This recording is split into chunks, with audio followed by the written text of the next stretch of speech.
Hello, my name is Sam and welcome to Brain Tech. In this video, I will show you how to make a playlist on SoundCloud on mobile. To start, open your SoundCloud application in your mobile device. Once you are now on SoundCloud, look for any music or any song that you want to add over at your playlist. In here, since we are looking for a song, all we have to do this time is to click on the song itself. Now click on the song to expand it. Then tap on the three dots on the bottom right. Then in here, there is an option that says Add to Playlist.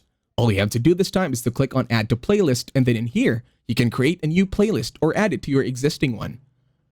If you want to create a new playlist, click on the plus sign on the upper right, and then in here, you can now give your playlist a new name.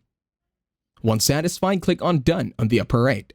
And now, when you head on over to your library over at SoundCloud, go to your Playlist tab. And then once you open Playlist, you should see your playlist with a new song added.